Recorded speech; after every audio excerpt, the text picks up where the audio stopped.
keep their enclaves insular. That's what they're trying to do. And make a living at the same time. And make a living the same. That's what they're trying to do. Worked. Yeah, they've always worked. Yiddish guys that are sick. Yeah. It's not, I don't think anybody objects to work. Nobody could object to work. But I think Yiddish guys are more intent on sitting and actually attempting to learn. Yiddish guys have always wanted to work. Yeah. All right, we can make that a topic. Yeah. An interesting article this week. Yeah, where? We were talking about artificial insemination. Yeah. We talked about how controversial Moshe's psak was. Yeah. And the Sapa Rebbe was, in the Besheva. What? In the Besheva from Rabbi. So. Yeah, so we talked about our. Yeah. I learned something that I don't remember you saying. Yeah. Which was Rabbi Goldstein, who was the peacemaker between. Yeah, that I didn't know. But what Yisachar's talking about, we gave a whole series on artificial insemination and the whole war against Rav Moshe Feinstein for having permitted a woman to be artificially inseminated and not be mamzer from another man. Now, most places can hold that the child is not a mamzer, but most places don't permit it anyways. Rav Moshe said under very dire circumstances, you can permit a woman to be artificially inseminated by a man other than her husband. Okay? Now, that was an article written in last week's B'Sheva. He gave two articles. That was Rabbi Melamed. He was using it as an example. He was using it. Yeah, he's being attacked for his lenient standards on Geras, which is another series that we gave upon. We gave about the new conversion reforms, which is not going to get off because the government fell. But he was trying to compare that those that are attacking him are behaving in a similar way to those that attacked Rav Moshe Feinstein for having permitted artificial insemination from a man other than the woman's husband. Although I felt that he didn't present the facts fairly. I disagreed with the way he presented the facts. Oh, so very good. So that's what we discussed. So now that you mention it, okay, very good. So we had a shiloh in the neighborhood. But we said that they would never do it from the Jew. It's always to do it from the that. Yeah. But never is... Okay, so Harry's asking if somebody's in artificial inseminated from a Kohen, is the child a Kohen? Okay, so get this. We just had this. This is one of the last truth. I put out some svarim. I gave them to Yisachar. Maybe Yisachar will show them. So in my svarim, one of the last truths that got into my sefer was a story that actually came to us in the neighborhood. It went like this. We had a boy in one of the yeshivas for Bali Tshuva. So he was a Bali Tshuva and he got engaged to a nice girl. Now she lived on college campus before she became religious, so she had relations with other men. Okay, so which means that she would not be allowed to get married to a Kohen. Okay, presumably she had relations with non-Jews and whatever else. So she wasn't qualified to become a Kohen. Now the question arose because this boy wasn't sure if he had the status of a Kohen, because his father was a Kohen, his mother was a Kohen, but his father artificially inseminated his mother, IV, in other words, in vitro fertilization. So that was the question. So the very question that we had was the question that you raised, is he a Kohen? He comes from the sperm of a Kohen, but he wasn't born from normal intercourse. Yeah, it was his actual father. Okay. Yeah, through IVF.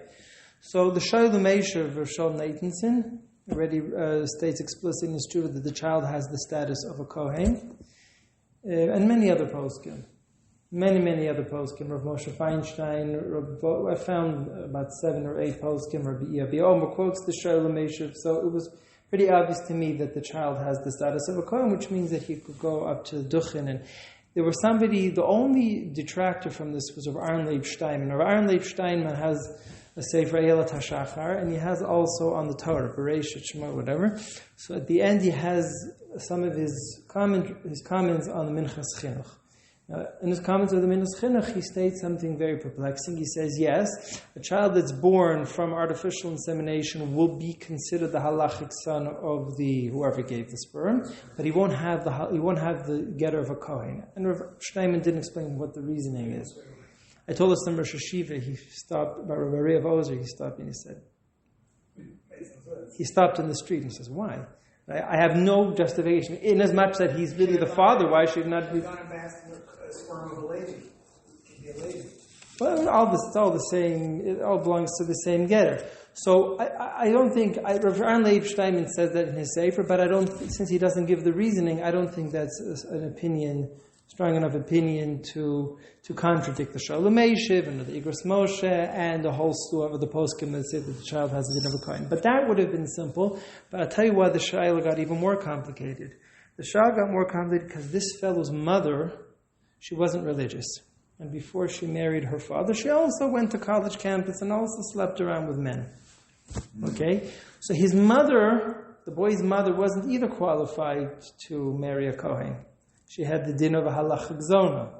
So the question is, if his parents would have had intercourse, he would have been a halal, he would have not had the status of a kohen.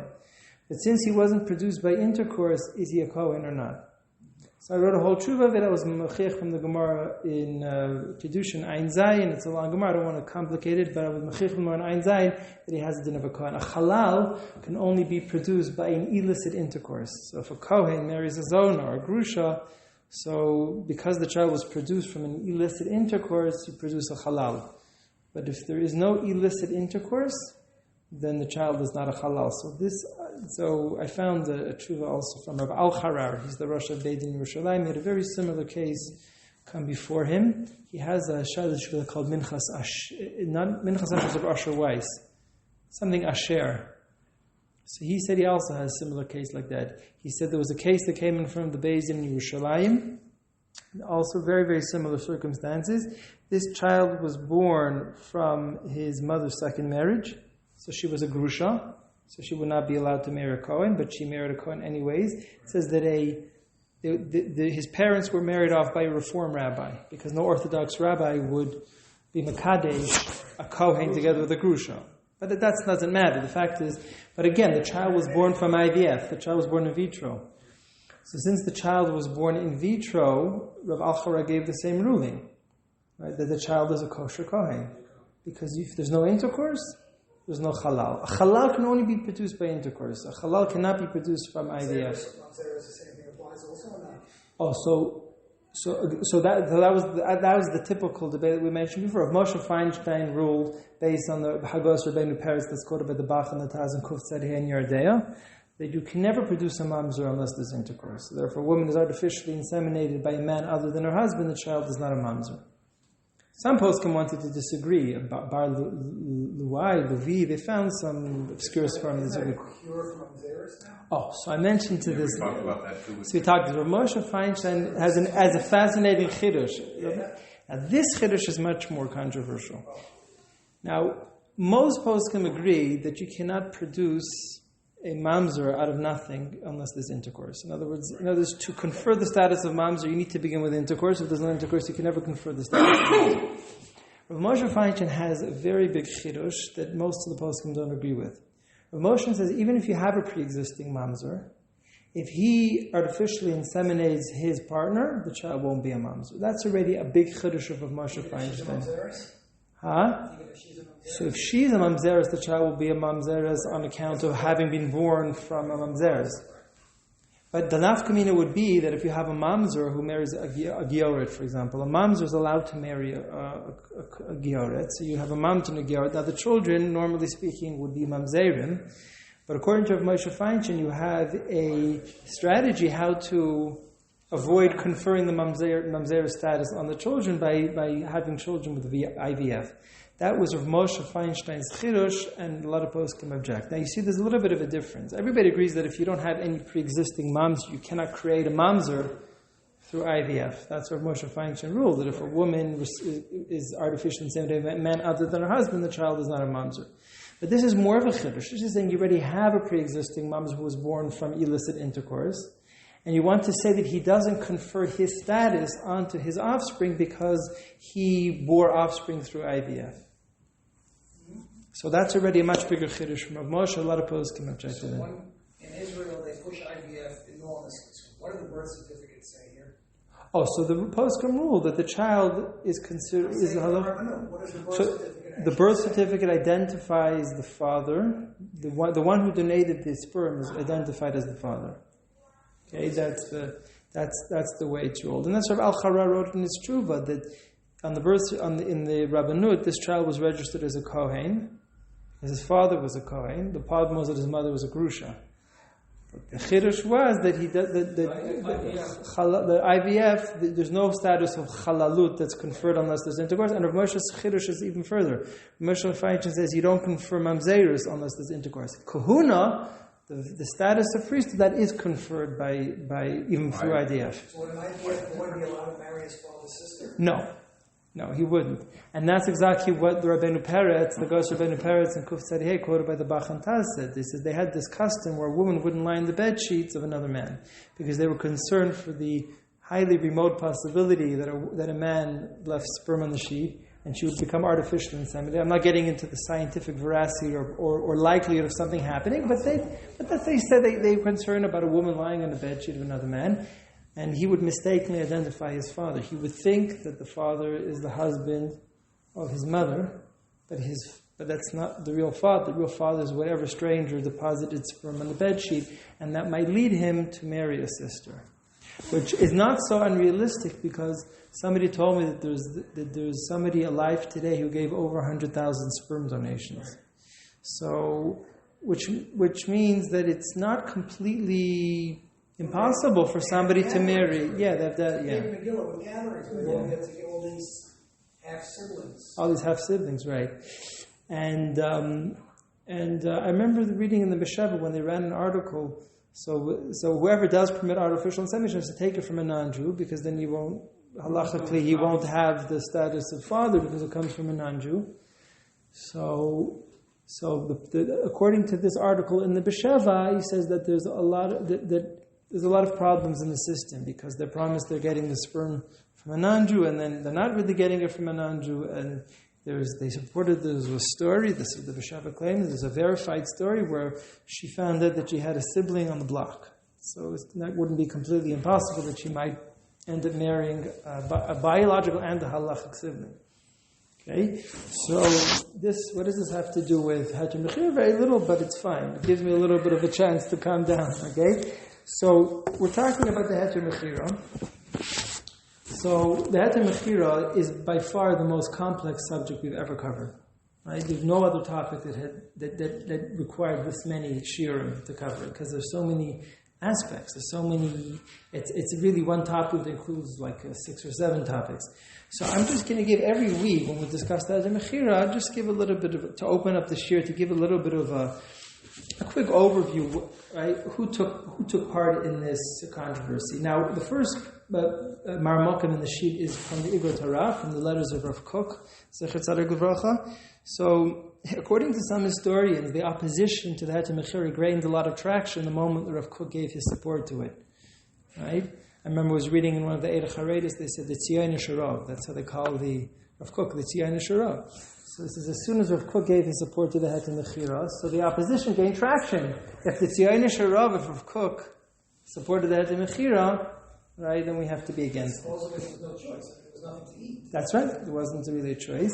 So here, Rav Kook was writing the letter to somebody that obviously attacked him for having supported the Heter Mechira. So Rav Kook writes, Ani la rishon. I'm not the originator of this Heter. Ela hagoy nisa bracha. That was the Sephardic chief rabbi, the Rishon LeZion. He wrote Shav Yisa Bracha.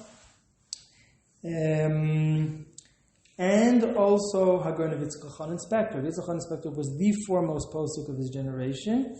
And he also gave his support. He says, why are you attacking me? I didn't make it up. Attack Rav Yitzchak Chan Inspector. Okay? So, this is here, I quoted from the Shut of the Abi Omer from Rabbi Yosef. Now, Rabbi Yosef did a lot of work on the Heter Mechira. In Yabi Omer Chelik Yud, he has 5 or 6 tshuvas on the Heter Mechira. He did a very good job, very, very thorough. If I would have read the tshuvas before, it would have saved me a lot of work. Okay, but I only saw it this week because he really did a wonderful job organizing the information. He discussed all the different aspects that pertain to the Heter Mechira. And again, he holds, or Rabbi Yosef holds, Yesh l'smach b'shvis b'zman d'Rabbanon al Heter Mechira shenasa b'zmanei al pi Raz Chikrei Leiv. First, he quotes the Rishon LeZion, the Yisa Bracha, and also Rabbi Fall Meir Panizel. Okay, the Balei Marpan was also the Rishon LeZion. Okay, So Rabbi Yosef is very lenient when it comes to the Heter Mechira. I was reading in one of the books, in one of the Gedolim biographies, if you can believe whatever was written there, that when Rabbi Metzger was the chief rabbi, so Rabbi Yashuv was very opposed to the Heter Mechira, called in Rabbi Metzger and said, I'd like you to not ratify the Heter Mechira. So Rabbi Metzger told him it's too late. Rabbi Yosef already spoke to me, and Rabbi Yosef made me promise him that I would support the Heter Mechira. Okay? So Rabbi Yashuv turned to Rabbi Frati, who was his second-hand man, and said, he's right. Rabbi Yosef got him before we did. Okay, so that's the story. Right? Okay, we won't get into that. Okay, so now, number 3 in the reference sheet, the Abi Omer, that he does a nice summary, which actually he says comes from the Sefer Shemitah from Rabbi Tikuchinsky. Rabbi Tikuchinsky was the Rosh Hashiva of Eitz Chaim. I don't know, for some reason I couldn't find the Sefer. Okay, I tried, it's had some not the Abi Omer, everybody can get a hold of the Abi Omer, but the Sefer Shemitah from Rabbi Tikuchinsky. I'm not sure why I couldn't find it. I went to some online Safari, and I couldn't find the Sefer Shemitah, but it doesn't matter because Rabbi Yosef quotes. I mean, he does a nice little summary of those that supported the Heter Mechira. You can go to the list: Rabbi Shlomi Kutna, the Rabbi Yitzchak Chanan, Rav Yaakov Shlomo Alisher. Okay, you have Rav Moliver, Shmuel Moliver. Now, Shmuel Moliver and Yeshua Maki were both very famous for being early Zionist rabbinic figures. They very much supported the Yishuv of Eretz Yisrael. He quotes some other names there. You can go through the names. It's a nice summary there. Now, what I find most significant about this is if at the end of number 3 in your reference sheet, he quotes a Sefer Torah Hashvius, and he says that the author of this work heard from Reb Tzvi Pesach Frank. Right? Now, according to this account, Reb Tzvi Pesach Frank was told by Rabbi Yeshua Leib Diskin that he's ready to support the Heter Mechira. Now this, if anybody knows anything about the Heter Mechira, is very surprising. Yeshua Leib Diskin, the Merel Diskin, was the most famous rabbi that was known to be opposed to the Heter Mechira. Right? The first name, whenever you think about the names of those rabbis that were opposed to the Heter Mechira, the first name that comes to mind is the Merel Diskin. And extraordinarily, in this reference, he claims that even though Rabbi Yeshua Leib Diskin was initially opposed to the Heter Mechira, eventually he gave his support. It's very surprising. I don't know how verifiable that is, but that's the claim. Okay? Now, number 4. I mean, it says he gave to the Rabbi of Yafo. He says that Chazer by the Heter Lagun of Naftali Hertz, the Rav of Yafo. So we have no documentation from there? Perhaps there is documentation, but Rav Yosef quotes this is the source that allegedly the Merel Diskin gave his support to Heter Mechira. He agrees to sell it to Yishmaeli. Sell it to Yishmaeli, exactly, assuming that it's a Muslim. Last week we objected to the idea of selling it to Yishmaeli because according to the Ritva, their yain is not yain nesach because they don't worship idols per se, but it's from Judaism, from the standpoint of Judaism, it's a heretical religion. It's a religion that denies the authenticity of the Torah. I keep on saying the Torah Shabbat Peh. The Muslims probably deny the authenticity of the Torah Shabbat Chav as well, right? They claim that it wasn't Yitzchak that was put on the Akedah. They claim it was, I think, Yishmael that was put on the Akedah. They just had their yontif. They're celebrating that.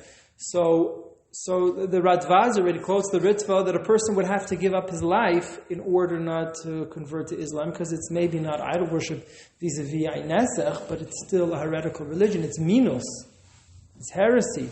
So since the whole heter to sell it to a non-idol worshipper is because the whole reason of Leit Techanim, according to some Rishonim, is so we shouldn't be influenced by idol worshippers.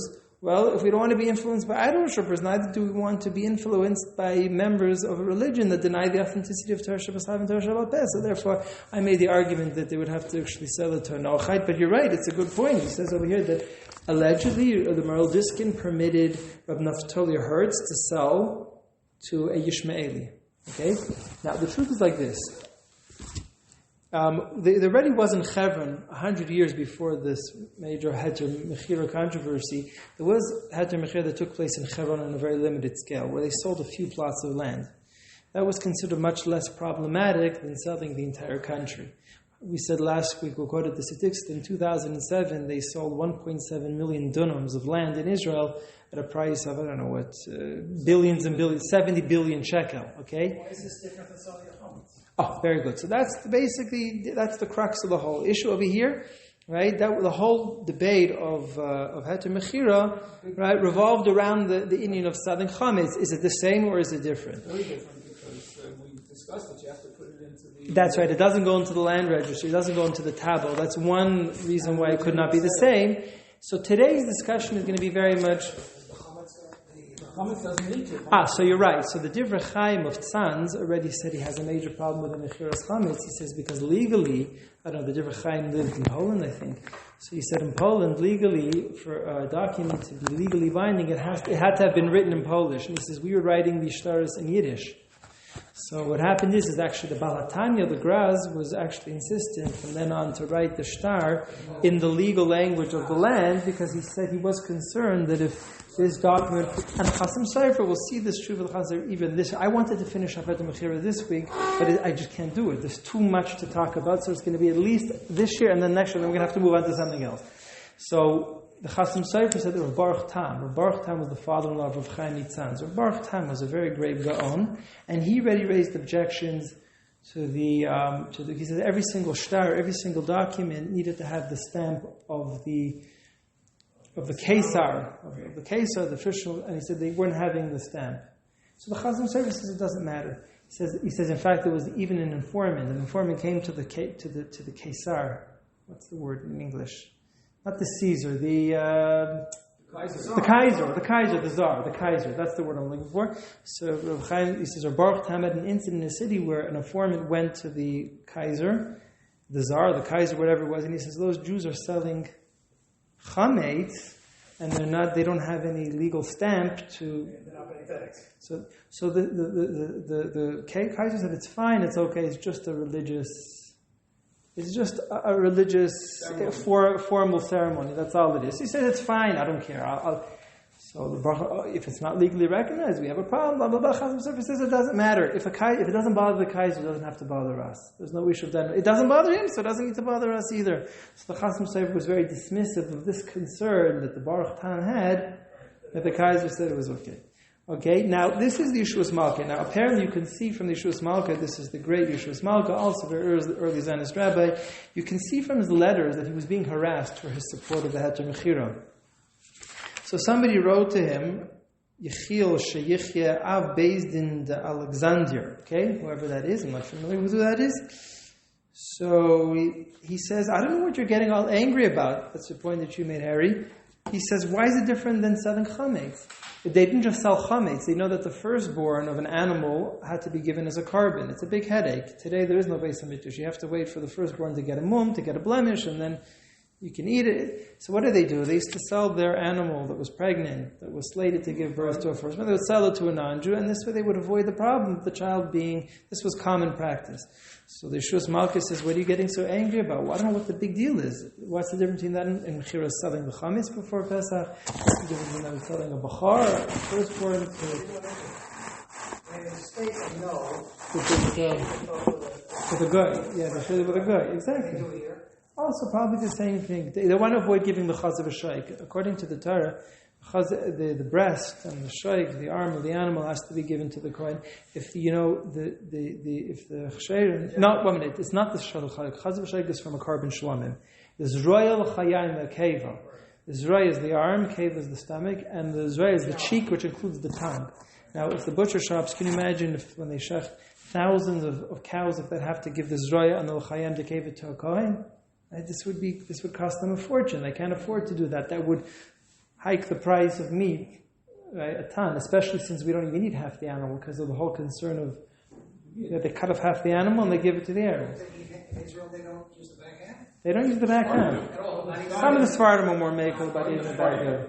So I don't know if they have a service for how to nicker. How to do the nicker. So I was saying, but today they're already losing half the animal because they're concerned about getting usher. Then you have to give away the zraya, which is one of the best pieces of meat. You give away the tongue. You give away, the stomach maybe is not much, it doesn't cost that much money, but meat would start to cost a fortune. So what do? As you said, they should have with a guy, they make a partnership with a non-Jew, and therefore they could get out of the chiyuv of zraya l'chayim ha'keva. The Chasam Sofer wanted to fulfill the mitzvah of giving the zraya l'chayim ha'keva to the Kohen. So once he would shecht an animal, and then he would give the zraya l'chayim ha'keva to the animal. So it's another example where we use a loophole to avoid having to be subject to a mitzvah.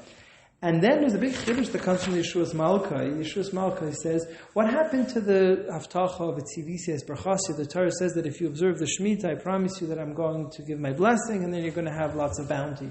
So a lot of the opponents of the Heter Mechiras, you should have bitachon. If the Torah promises you that you're going to have bounty, right, why are you looking to circumvent the mitzvah of Shemitah? So he says a chiddush over here, number 4 on the reference sheet, on the other side of the page, in the bold section. He says a chiddush, I don't know where he gets it from. If all the Jewish people were settled in the land, then I would agree. Chas v'shalom, to sell the land to circumvent Shvius. He says, there's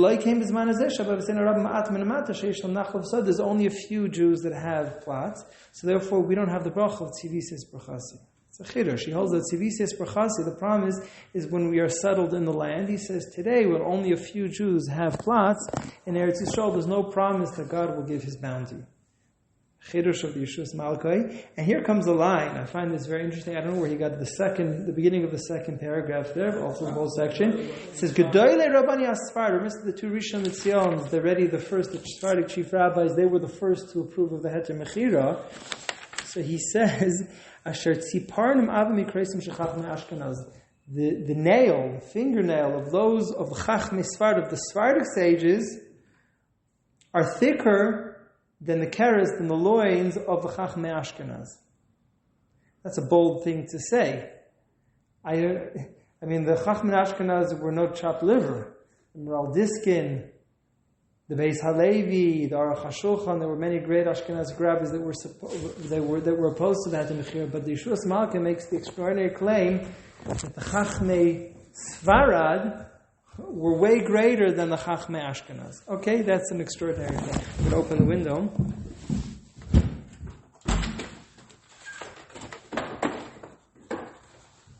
It's actually hot here.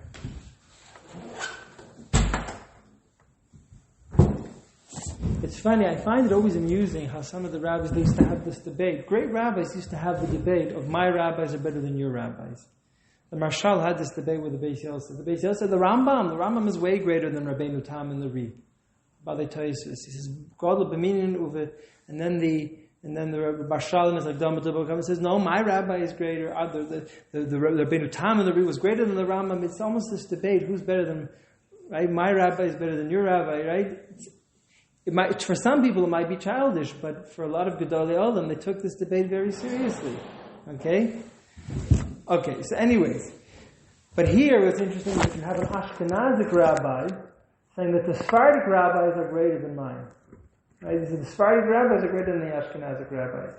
Number 5, you can see that the Yeshua's Malka continues to be harassed by this, and he says, I'm just reading the bold section. I always can print it out, you can take it home, and then you can go through the Ramakonis yourself. Stop harassing me about this. He says, it's already too much. Just leave me alone, right? He says, I don't want to get involved. He says, again, ain't that this, because they say this, he seemed to have been under a lot of harassment for having supported that to Mechiris. He says, please do me a favor and leave me alone with this. Okay? Now, number 6, I just pointed out the Rabbi Omer that even though this isn't the best Heter in the world, we'll see that it did have to rely on some very iffy points. But he said, he said, if we didn't have that in Mechir, then you would have thousands of farmers working the land without any Heter whatsoever. Okay? He says, what's the other choice? What's the alternative? If you don't employ the Heter Mechir, then you're going to have thousands of farmers working the land without any Heter whatsoever. So therefore, he says it's absolutely necessary. I'll point out, Rav Mordechai Eliyahu made another point. But Rabbi also mentioned at this point, he says that if these farmers would be putting sfichin, which means aftergrowth, they'd be putting it in the makolim, in the supermarkets. And he says the Israeli market would be flooded with forbidden fruits and vegetables. Okay, fruits, there's no use of svichim, but certainly vegetables. He says, what would you do? You would have the entire market flooded with forbidden fruits. He says, what's the other choice? What's the alternative?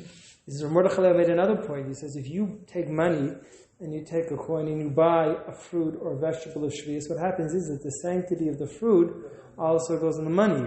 So he says, what happens is if you take that money and you buy eggs, what happens is that the sanctity of Shvius moves on to the eggs. So he says, if you ever get change, if anybody ever gives you money, you have no idea if that money was used to buy a pair of Shvius. He says, then all of a sudden you won't be able to use money in Eretz Yisrael. Okay? Like they say, use the Kartis Ashrai. Exactly. Now, Rav Shlomo Zalman Auerbach in his work Madani Eretz already addresses this point. He says there's a rule, Davar Shebiminya in a bottle. Something like money is very important, so it can never become null and void even if it's outnumbered. Right? If let's say a piece of milk that's not kosher gets mixed, then it becomes null and void by a certain ratio. He says money doesn't happen because it's a Davar Shebiminya. Rav Shlomo Zalman has a truth about it whether or not.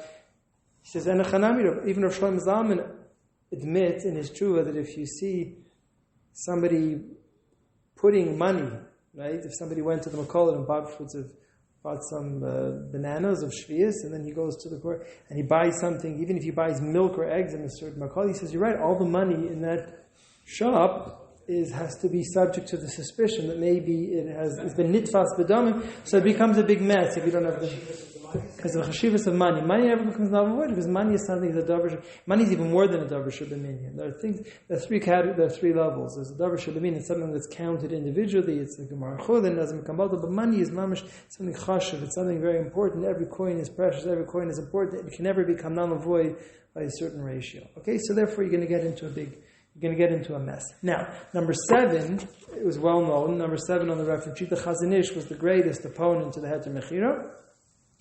So this was actually a letter that was written. It's printed in the Chazon Ish 7. So he raises his three main objections to the Heter Mechira. He says the first objection is Mipnei Shenimkru Ayidei Shliach Ve'ein Shliach L'Dvar Aveira. Remember, he said according to the Chazon Ish, it was an aveira to sell a piece of land. Like Tichanim, the Gemara in Avodah Zarah, the Gemara in Avodah says you're not allowed to sell real estate to non-Jews in Eretz Yisrael. You're not allowed to give the non-Jews a foothold in the land.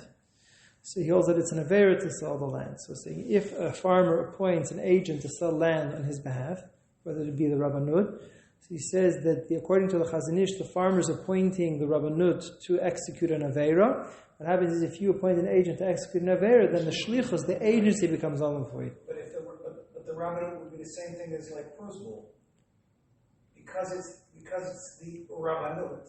Mm-hmm. It's not really a shlich of aveira. Well, according to the Chazon Ish, if the Rabbanut is giving non-Jews a foothold in the land, that they're selling a piece of land, that would be an aveira. I think that would apply theoretically if it was an individual. Uh-huh. But if you're giving it to the government, the whole thing with the prosbul started. It wasn't an individual. Well, the prosbul, there's halacha that loans are not cancelled if it's in the jurisdiction of a court. Any loan that's in the jurisdiction of a court is not subject to any cancellation of loans. It says, but it doesn't give any body, rabbinic, governmental, a heter to violate the edict of Tichanim. No rabbinic body has a heter to give non-Jews a foothold in the land. Prosbul, there's no underlying affair because the cancellation of loans, exactly. It's mutter There's no affair with prosbul because the cancellation of loans doesn't take effect on loans under the jurisdiction of a court. You're just using a workaround. Right. So he holds that since right. So the truth is, Leitichanim is the easiest problem to get around with because they yeshmai lismach lekafter v'ferach. Lekafter v'ferach holds that under very extenuating circumstances, if it's done for purely necessary means, there is no issue of Leitichanim. Also, if they sell it to a noachai, there's probably not an issue because, according to many Rishonim, the whole issue of Leitichanim is to have unwanted foreign elements getting into Jewish culture. He says, so if you sell it to them, that's not a problem. So the first problem was Leitichanim. The second issue that the Chazon Ish has, that it's not registered in the Tabo. Now, here's a very, very important point. I find this, of all the points that the Chazon Ish made, I find this the most convincing.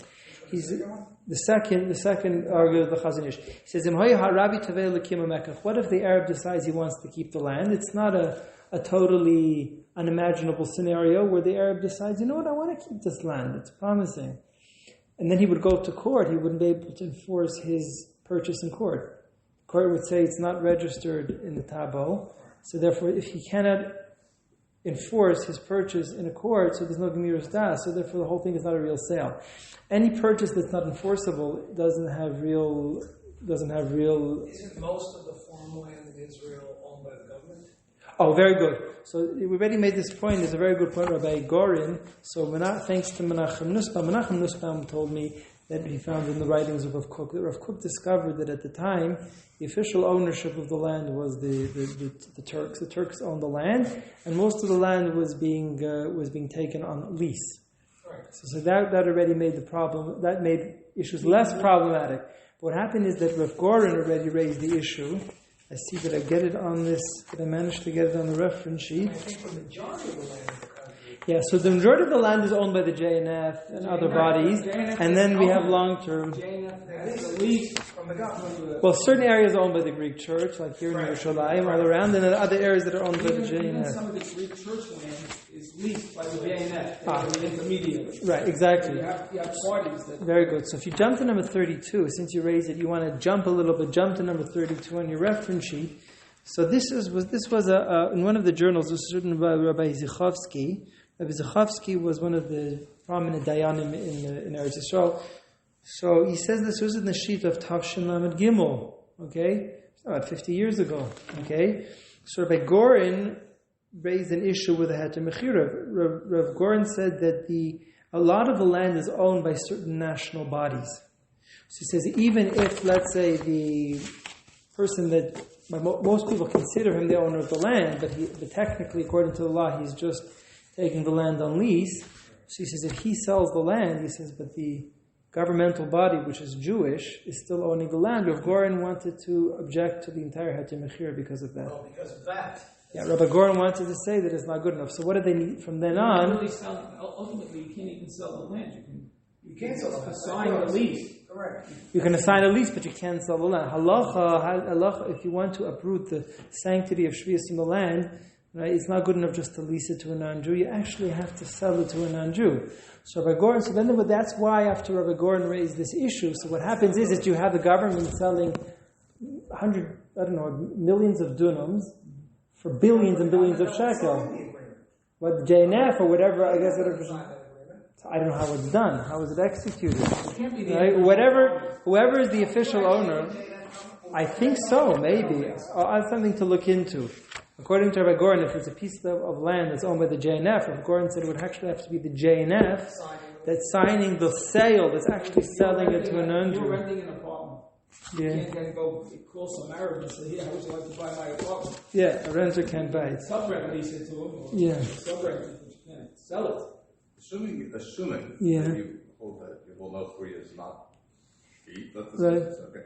Suppose there's land owned by a non-Jew. Right. And I lease it from them. What is the status? So that's fine. So since you're only a leaser, you're only leasing the land, but the actual owner is a non-Jew. So then, if you maintain that Yevul Nachri isn't subject to Kedusha Shvius, then that would be fine. Yeah, it's based on the owner of the land. Okay, so now, this brings us to number 8 on the reference sheet. So this is Rishima B'Tabo V'Dina D'Malchusa. So I thought that it was interesting to just give an overall, just an overview generally about Dina D'Malchusa. Okay, because Dina D'Malchusa is often quoted, but most people aren't aware about the nitty-gritties and actually the exact Gdarim, the exact definition of Dina D'Malchusa. So the Gemara in Bava Kama says Dina D'Amar Shmuel, the famous Yisod, it appears a few times in Shas. First number 8, first to Shmuel, Dina D'Malchuta Dina. Right? Whatever land, where all the laws by the governing body of a land has halachic import, it's halachically binding. Amarava says, Ted, I'll prove it to you, to Katli Dik, when the government comes along, chops down private palm trees, the Gshar they build bridges, and we walk over those bridges. So what gave the governmental body a right to cut down people's trees? That's a right that the government reserves for itself, that if they need to build bridges, as a tax or whatever have you, they're allowed to cut down. It's called eminent domain. Eminent domain, exactly. Dina D'Malchusa Dina. It's the Allah of Sukkah and Shulchan Aruch and Chashem Mishpat, Shin Samach Tes. Number 9, that's in Hebrew. Melech Shekar Silanu Shabalabatim Osman Geshem Mutter Lavrolav. If somebody steals trees and builds a bridge, I would not be allowed to walk on the bridge. But since the government has a right to cut down those trees and build bridges, so therefore I'm allowed to walk on the bridge. Next Gemara, it's Gemara in the Dharma, there's a few places, Gemara in Bava Basra, which relates much more pertinently to the whole issue of Heter Mechira. Again, on Shmuel, a repetition of that same Yisod, Dina D'Malchuta Dina. Malka Amar, the monarchy had a rule, Le'likna ar ele be'igrata. You're not allowed to buy a piece of land unless you have a document, unless you have a deed. So according to the government, if I purchase a piece of land without a deed, according to the government, there's no transfer of ownership.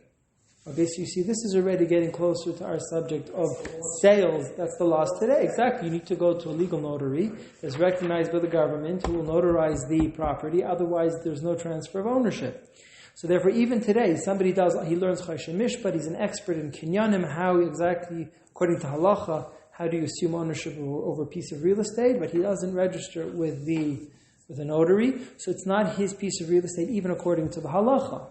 Even according to Allah, it's not his piece of real estate. Right? So that's... It's interesting that today, you're starting to use DocuSign, where you sign on the computer. You sign on the computer, yeah. With no papers. Yeah, if the government approves of that, if that's legally binding, then it's good enough. Yeah, it's legally binding.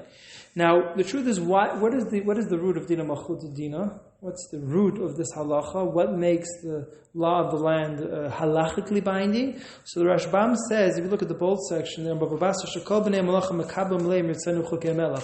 there's a collective agreement amongst the population that we accept the laws. We're going to say in the Mishnah Avos that if you didn't have the law of the land, people would swallow each other up alive. Okay, for functioning society, you need to have a government that imposes laws. So there's a collective agreement amongst the population that they accept the laws. In a dictatorship or a tyranny? Oh, so that's the question. The Gemara already says in the Nedarim, there's a Gemara in the Nedarim that if there's a tyranny that abuses its power, then there's no din of the Malchus Dina. The Gemara in the Nedarim, and the Chanan, you're right. The Gemara in the Nedarim says it's only if it's a just monarchy that overall makes laws for the good, for the benefit of society. But if it's a tyranny, the Gemara in Nedarim says that the population has no collective agreement to accept such type of laws. Okay? I'm new, I don't have... No, the truth is, people are ignorant of history. As people say, the government is terrible, they slash funding for the yeshivas, and they're foolish because if you go back, rewind 100 years in Tsarist Russia, forget about Tsarist Russia where the Jews were persecuted, even the golden age of Spain, right? The Jews, even in the golden, I don't believe they had as many rights and benefits as any Jew has today. Okay? So, whatever you can complain about, and there are problems with the government, I'm not saying it's perfect, but whatever existence from Jews have is way better. And even by Yesheni, Achav murdered the Chachamim.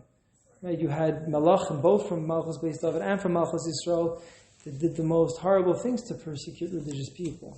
So cutting the funding for yeshivas, whatever you can debate, but it's not as bad as killing at the Chachamim. Exactly, complain to get your head chopped off. Okay, so basically, and says that, points out the Rashbam, and therefore they said that you cannot, so therefore that's legally binding. If the government says, if there's a collective agreement through the government that nobody owns a piece of real estate unless he has a deed to attest to that, so therefore you don't own a piece of land unless you have the deed. Okay, that's the psak of the Rambam in Hilchos Chiyam Matana, and also that's the psak of the Shulchan Aruch in Kutz Aridal, number 13 in the reference sheet.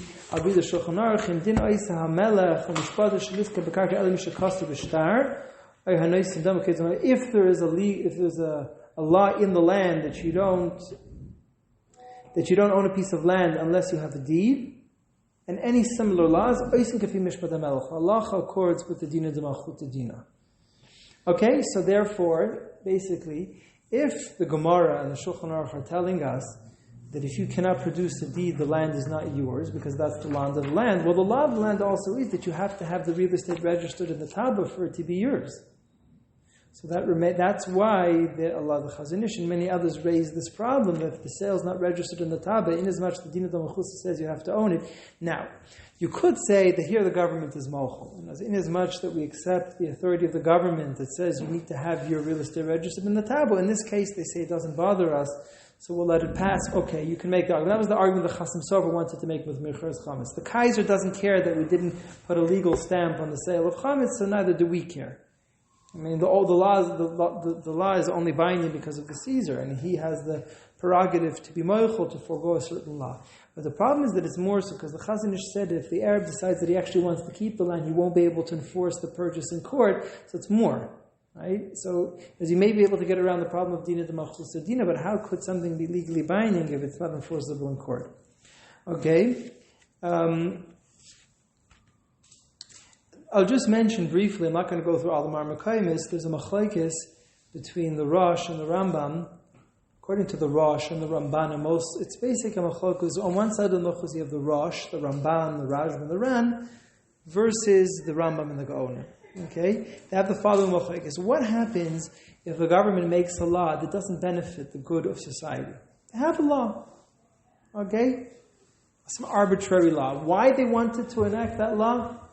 But that's what they wanted. So the Ran says, I understand that a government doesn't want people to own land without a deed, because the government wants to collect taxes. And the government needs to have a record of who owns what, and everybody needs to have deeds, because if people buy land without deeds, the government can't keep track of who owns what, and then the government will have a difficult time collecting taxes. So I understand that the government has an interest, or has a general interest in society. There's no way to deal with disputes. To deal with disputes, exactly. So comes around, the Ran asks a question on the Rambam. Again, the Rambam and the Gaonim, they held the din of the Mechus is only something that benefits the government, benefits society. But if it's some arbitrary law that doesn't affect them, I'm trying to think of an example. Maybe you can think of an example of some law that, right? They push part of the law that you have to have, they're putting out laws today in certain states that you have to have, in your workforce, you have to have at least 20% that belong to an LGBTQ to whatever group, okay? What is it their business? I'm running my own private business. I need to have people that are the most competent in fulfilling the job. I want to get the best people in my job. If the government's going to force me, tell me that 20% of my workforce has to belong to a certain minority group, right? What does the government care? Okay, some people argue when they do care because we have to protect the minority, then you get into a lot of hypothetical debate. But I'm just saying, one could argue that there's certain laws that don't necessarily benefit society, and it's none of their business. That's the Rambam and the Gaonim. That gets tricky because who decides if it benefits society? Exactly, that's what I'm saying. It becomes very subjective. Who can decide if it benefits society or not? The Ran wanted to bring a proof. The Ran who disagreed and said that every government law is binding. That was the ruling of the Ran and the Ramban. He tried to prove from the Gemara in Bava Basra Nun Hey. The Gemara in Bava Basra Nun Hey said that the Parsim had a law that if you were in possession of a piece of land for 40 years, nobody could raise any more objections to the ownership of the land. Even if I've been sitting in the land for 40 years, that was the law in Persia, even if I could prove that 45 years ago his father seized the land, this becomes very nogea, right? People, let's say, go back. A lot of Jews want to go back to Europe, to Poland, to Pressburg, and they owned apartments before the war. They were deported to the concentration camps, and then those houses were occupied by non-Jews. So they want it back. So certain countries want to enact laws that if somebody's been occupying a certain piece of land for a certain number of years, it becomes him by merit of having been there for 40 years. And that was the law of the Gemara in Bava Basra in Persia. If somebody was there for 40 years, you can no longer object to his ownership. There is a little bit of sense in that, because how far back can you go? Can I say, I had a great-great-grandfather? Things get very messy. Gemara only took 3 years. Sorry? Yeah, the Gemara says that if you had it for 3 years, that's already a proof that you actually bought it legally. But the Persians went even further. The Persians wanted to say that if you were in the land for 40 years, it's yours, even if initially it came to your hands in an illicit way. So that was the law. And the Gemara says that law is binding. If I go buy a field from a non-Jew who's been there for 40 years, the other Jew comes along and proves that guy stole the law. The law says that it belonged to that Persian because he was there for 40 years. It's too late. You can't object to it. That's one of the applications of Dina de Malchusa Dina. So the Ran says, what does the government care? That's not for the benefit of society. Again, it's a weak argument. It is for the benefit of society. It may be very difficult to run a society where people could object to the ownership of a land because of something that happened a very, very long time ago. By the way, there was a Mordechai. The Mordechai said there was also a law that if I took a loan, the one person took a loan from somebody else and he received the collateral. Okay, so I lend you $1,000 and you give me your silver chandelier. So the law was that this was the law that the Mordechai discussed in Europe, that after a year, if you don't get your loan back, you're allowed to sell the chandelier. Okay, you can see that everything that I'm mentioning now is number 24 on the reference sheet, right, about this Mordechai, that after a year, you're allowed to sell the chandelier. In Halacha, there's no such law. There's no such law that if I have your silver chandelier as a collateral against the loan, I can sell it after a year. But he says, Dina de Malchusa Dina. So says the Beis Yosef. Now I know who has my silver chandelier. A chandelier. I've been looking for it. That's right. So according to the Mordechai, this is an application of Dina Malchusa Dina. Says the Beis Yosef, that means that we rule, like the Ran and the Ramban and the others, the Dina Malchusa Dina is applicable, even if you could make the argument that what's the government's business. In other words, it doesn't change the government. What does the government care? Why should the government care if I could sell the chandelier after a year or not? What's their business? No, the government made a law that after a year of not receiving your loan back, you can sell the collateral. So that's the psak of the Ramon, is Siman Ayin Gimel. Okay? So that's basically a little bit of an overview of it. There were distinction is a tyranny dictatorship versus a just democratic government. And a Hanami. Yeah, but they pass crazy laws also. Doesn't make a difference, but you have the power in those environments to replace the leadership. So the truth is, and a Hanami. So the Beis does bring a marik and say the din machusa does have limitations. He says, ben adam lachaver, pure things that have nothing to do with anybody else, that only affect two people. Ben adam lachaver says the government has no business getting involved, and there is no din of the machusa dina. Like murder? Murder is different because murder affects society at large. Stealing, there's a din of the. Well, you don't even need the machusa dina because you have the Sheva Mitzvahs B'nei. So marriage and a Chanami, according to the Marik, there's no din of machusa dina. They don't have to be involved in marriage. There's a rabbi who's the head of the Gerus, Elisha Birnbaum. Rabbi Elisha Birnbaum is the head of the. So he says he has a big headache with marriages because you have legal mamzerim and you have questions about whether the conversion was valid. It's a big headache for them. So why does the rabbi look like So I asked him, would you prefer? I said maybe the rabbi should just stay out of marriages, right? So he says, if I answered that question, if I told you what I really felt about it, I'd lose my job. So he says, that's all I'll say, but you can figure out the rest. So there's an argument to be made, the government shouldn't be involved in marriage altogether. So the Marik, I do the knowledge that it does there is subjective territory, and there is a gray area where you start to have to ask yourself, is it the government's business of getting involved? But one thing is for sure, that there is a limitation to Dina Malchusa Dina, according to the Marik, and that's the halach, if something is completely between two people, the government shouldn't be getting involved. There is no Dina Malchusa Dina, but all laws that contain monetary laws, certainly ownership of real estate, laws of when you can sell a mashkan, when you can sell a collateral, these do go under the bracket of Dina the Malchusa Dina. Okay? So that's an overview. There's a fascinating... I meant number 4, number 27 on the reference sheet. This is the Chasim Sofer, right, where I mentioned already before that the Baruch Tam, we said that somebody came and informed in the government that the Jews are selling their chametz and they're not using a legally binding document. They're not doing it with the stamp of the king. So Baruch Frankel considered this an issue, and the Chasim Sofer poo-pooed the whole issue. He said it's not an issue if the Kaiser says, I don't care. He says, even if the Kaiser thinks that it's just a religious formality, and we know that it's a real sale, but if he doesn't care and he thinks it's a religious formality, then neither do we care. Even though we do consider it a real binding sale, but if he's not bothered by it, neither should we. Okay? So, number 5, this is a big discussion. Number 5 in the worksheet, there is a famous run, that everybody quotes this run, that says that there's no din of the malchus in Eretz Yisrael. Okay, so some people have a heyday. Great, I can do what I want. In Eretz Yisrael, there's no din of the malchus dina. Why? According to the Ran in Nadar, and by the way, this is the Gemara Nadar Chavches, where the Gemara makes the distinction between a tyranny and a just government. Okay, so the Ran says, it gives another reasoning for Dina de Malchus Dina. He says, you know what the root of Dina Malchus Dina is? Because a king owns the land. This used to be that way, especially in medieval Europe. You had lords, kings that had ownership of the land. It's his land. He can kick you out. So he says, when you're on my turf, you listen to my rules. You don't want to accept my rules? I can kick you out. So there's a whole other reasoning for Dina Malchus Dina. He says, well, in Eretz Yisrael, nobody owns Eretz Yisrael. Every person has an ancestral plot. You don't know where your ancestral plot is, but it's not owned. No person has private ownership of Eretz Yisrael. So there's no Dina Malchus Dina in Eretz Yisrael. Now, which would mean, according to the reasoning of the Ran, there might not be anything of the Malchus Dina. According to the Rashbam, that it's a collective agreement in society, so then you would have a Dina de Malchus in any democratic society or any just government. According to the Ran, that the whole reason of Dina de Malchus Dina is because it's the king's private property and he can choose the rules, so then you wouldn't even have Dina de Malchus Dina. So the truth is, I hold that this is a mistake. I hold that there is Dina de Malchus Dina in Eretz Yisrael because I think that there are really two dinim, and briskly say dinim. There are two dinim, and right, I said this and I found it later in the Chasim Sofer. There are two types of dina d'malchus dina. You can have a dina d'malchus dina in a just society where there's a collective agreement. Society collectively agrees to keep the laws. Otherwise, you can't have a functioning society. That's one form of dina d'malchus dina. And then there's another form of dina d'malchus dina, and that's what the Ran is talking about, where if you live in a land that's privately owned by a monarchy, so then you have to keep the rule because it's his. So when the Ran said there's no dina d'malchus dina, he was referring to the second type of dina d'malchus dina.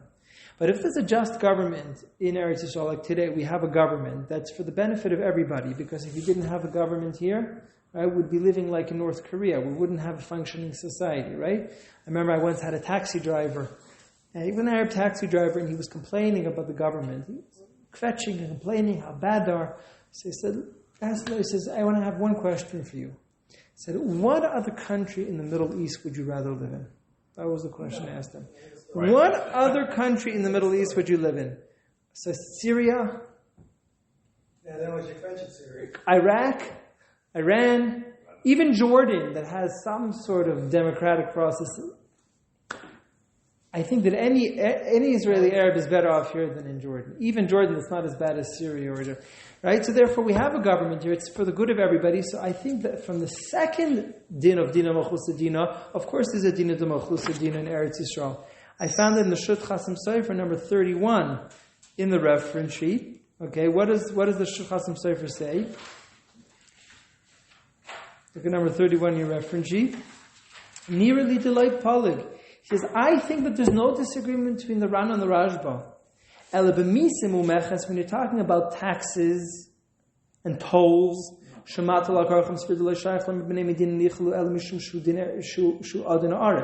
if there are unfair taxes where he's forcing you to do things, so then you need to have the more severe or the more applicable, I don't know the word, form of that we actually want. If you want to live in a country where you have to comply with all the taxes, then you have to be in a place where the king actually owns the land. He says, but there are other things. He says, there's minhagin umusim. He says, there's laws the way society functions, like settling an apartment. He says, there, even the Ran would agree that exists in Eretz Yisrael. So the Chasim Sofer says very clearly that this notion that there's no dina d'malchus in Eretz Yisrael is not correct. It's true, there are more limitations on dina d'malchus dina in Eretz Yisrael, because if I was living in Europe, I was living under a certain lord or someone that owned the land, then I would be subject to all of his decrees. In Eretz Yisrael, the government can't do what it wants. But anything that's collectively agreed upon for a society of which I think includes most of the laws in Eretz Yisrael, unless they're severely unjust, there's dina d'malchus in Eretz Yisrael, even according to the Ran. So that's why I think that even in Eretz Yisrael, you do not own a piece of real estate if it's not registered in the Taba. And you can't invoke the Ran and say, there's no dina d'malchus in Eretz Yisrael, so therefore I own a piece of real estate without it being registered in the Taba. I maintain that that's not correct. Even in Eretz Yisrael, having land registered in the Taba is for the good of everybody, so that the government could collect the taxes, so the government could, as you said, could convene disputes or what have you. So I think that even in Eretz Yisrael, my humble opinion is that you won't own a piece of real estate unless it's registered in the Taba. And especially, I think the Chazon Ish makes a very good argument that if the Arab can enforce it in court, then the purchase isn't real. But that's why this problem was solved in 33. And Mordechai Eliyahu pointed this out, that even though before 1969 there was a big problem with relying on the Heter Mechir, but he holds that in 1969, number 33, this is also from the article of Rav Zucherman, he quotes they made a new law, okay? I mentioned 1969, I made a mistake, the law was passed in 1979. You can see the law, where they entered a new law into the Israeli law, that if the Rabbanut, that if the rabbinic body in Eretz Yisrael sells a piece of land, it's legally binding even if it's not registered in the Taba. Okay, as you can see, number 33 in the reference sheet. For this, yes, just for this purpose. Just for this purpose. Yeah, exactly. It could technically work for every purpose, but in order to solve this major issue, basically saying if the Knesset passes a special law, it's binding. It's binding. Exactly. So the Knesset said that if the Rabbanut sells a piece of real estate, then that sale is legally binding, even if it's not registered in Taba. And Rav Mordechai Eliyahu considered, he says that after this improvement, after this correction in Israeli law, he says then the Heter Mechir became much more acceptable. He says you were able to rely on the Heter Mechir. But indeed, without this law, Heter Mechir would be very problematic. According to the Ran, if anything grown on the other side of the yard would be okay or not? Oh, so in Syria, the Gemara already says that in Syria, there is a section of the Aver Yarden towards the south that, according to some opinions, is still part of Eretz Yisrael. But most of Jordan, there you will not be certainly okay. The Gemara says in Syria, even if you don't, on the other side of Jordan, it's okay. That would be okay. Not in southern Lebanon. Southern Lebanon is Eretz Yisrael, but not. So that we finished basically just a very quick overview of Dina D'Malchus Dina, give us a little bit of Dina, and how they corrected this problem to uphold the Heter Mechira. Next week will be the last show, hopefully, because I don't want to drag it too long. We'll be talking about Mechiras Chametz. We'll talk about Gemiras Das. Okay? All the lachas of Gemiras Das, which means they have to have real full intent to sell something. That will be, Obviously doesn't apply to this. Okay. You know something? The Chasam Sofer said that anybody objects to the sale of Chametz, he says, Rola Ga'ara. He should be rebuked. So I seen that there's a whole bunch of Avrechim. He says after Pesach, they come into the bakeries and they say, "Was this chametz?" First of all, they won't buy any bread if and then they talk, even the flour has to be ground. I hold that it's not the Chasam service that anybody who objects, who's matzal safik in the mechiras chametz rola ga'ara. I think that I'm not even allowed to do that. And then some of these people even sold their scotch. The flour is not technically chametz. The tower is not chametz. The Radva says they were bleaching the flour, so there was a period in history where it was chametz, but not anymore. Huh? Yeah, but the bleaching process doesn't make it chametz. So it's not even real chametz. Okay, we'll stop over here. Okay, so that will be the last. Shabbos, thank you very much. Thank you for coming.